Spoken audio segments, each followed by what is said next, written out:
තාත්තලගේ ආදරය කියන එක හරිම වෙනස්. මේක වෙනස් වෙන්නේ අම්මලගේ ආදරයට සාපේක්ෂවම නෙවෙයි. එක් තාත්තල ගත්තහම ඔවුන්ගේ ආදරය එකිනෙකාට වෙනස් වෙනවා. තමන්ගේ දරුවන් කෙරෙහි, තමන්ගේ බිරිඳ කෙරෙහි දක්වන ආදරය එක් තාත්තා දක්වන විදිය හරිම වෙනස්. එතකොට මේ සමාජයක් විදියට දරුවෝ, බිරිඳ, එහෙම නැත්නම් තාත්තෙක් මොන වගේ ආදරයක් දෙනවානන්ද වඩා සුන්දර වෙන්නේ? අපි මේ ගැන පොඩි විශ්ලේෂණයකට එමු, පොඩි කතිකාවකට එමු. ඔබ හිතන පියාගේ ආදරය කෙබඳු විය යුතුද? මේ පිය සෙනෙහස කියලා කිව්වහම ඒකට බිරිඳක් ඈඳෙනවා. නමුත් මේක පිය සෙනෙහස නිසා මේ පීතෘ සෙනෙහස මූලික කරගෙන මම කතිකාව ගොඩනගන්නවා.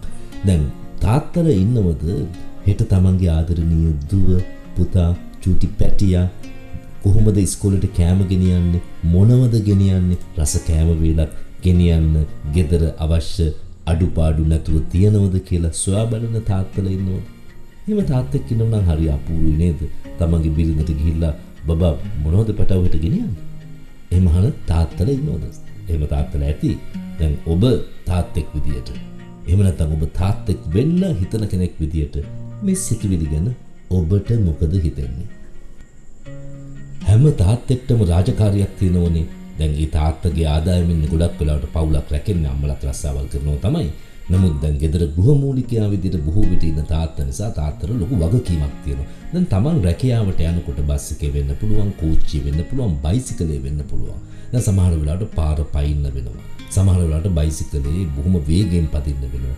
මෙන්න මේ වගේ වෙලාවකට දෙයනේ මම පරිස්සම් වෙන්න ඕනේ. හදිසියවත් මට මොනවා හරි වුණොත් මගේ චූටි දුව, පුතා, මගේ බිරිඳ ඒගොල්ලෝ කවුද බලන්නේ? මෙහෙම හැඟීමක් ආපු තාත්තෙක්ද ඔබ? තාත්තලට මේ වගේ සිතුවිලි එන්න පුළුවන්. ඒක හරි සුන්දරයි නේද? දුවේ කවුරුදු 10ක් 12ක් ගිහිල්ලා තාරුණ්‍යයට ආමන්ත්‍රණය කරනකොට ඇය දිහා බලා සිටින තාත්තෙක්ට බොහෝ දේවල් හිතෙන්නට පුළුවන්. ඇය ලොකු ළමයෙක් වුණාට පස්සේ ඇය ක්‍රමක්‍රමයෙන් ගැහණියක් ලෙස පරිවර්තනය වෙනවා දකින තාත්තෙක්ට මොන වගේ සිතුවිලි එනවද? අනේ මගේ කෙල්ල හරි ලස්සනයි, මම මෙයාව බලා ගන්න ඕන, මෙයා පරිස්සම් කර ගන්න ඕන. අම්මට කෑ ගහනවා දුව තනියෙන් යවුවේ. හැමතිස්සෙම දුව ගැන ඇහැ ගහගෙන ඉන්නවා. හැමතිස්සෙම දුව ගැන හිතනවා. හැමතිස්සෙම දුවව සතුටින් තියන්න බලනවා. ආදරයෙන් කතා කරනවා. දුවට සමාජ කාරණා ගැන කියලා දෙනවා. මෙහෙම තාත්තලා ඉන්නවනම් හරිම අපූර්වයි නේද? එහෙම තාත්තෙක් ලබන්න දුවෙක් වාසනාවන්ත වෙන්න ඕන.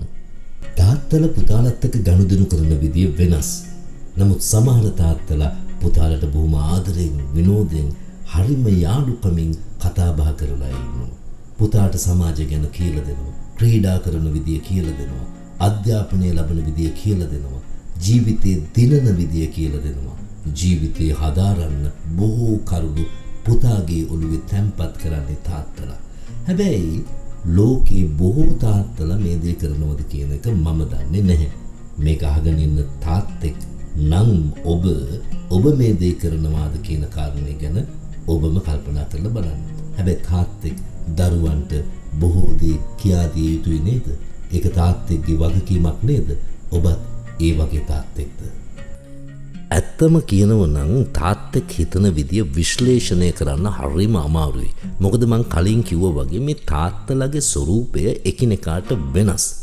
තාත්තෙක් නොවන කෙනෙක් තාත්තෙක් හිතන විදිය ගැන හරි අපූරු ගීතයක් ලිව්වා. හමර බණවර. මේ ගීතය ලියන්නේ කාන්තාවක්. පුදුම කාරණේ තමයි ඇය ලියන්නේ තාත්තෙක්ගේ කතාවක්.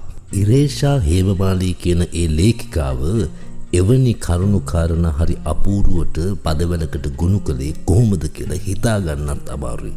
නමුත් ඇය ඒ වැඩේ බොහොම සොඳුරු විදියට කළා.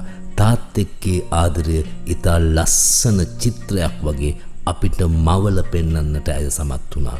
ඒ ගීතය ගැන මම විචාරයක් දෙනකොට වැඩිය රවි රොයිස්ටර්ගේ හඬින් ඒ ගීතය ඔබ අහලා බලන්න. ආදරණීය තාත්තෙක්ගේ සොඳුරු හැඟීම් ඒ ගීතය තුළ ගැබ්බෙලා තියෙනවා. ඔබත් ඒ වගේ තාත්තෙක් වෙන්න. ආදරණීය තාත්තලා මේ ලෝකෙට අවශ්‍යයි. අපි UTV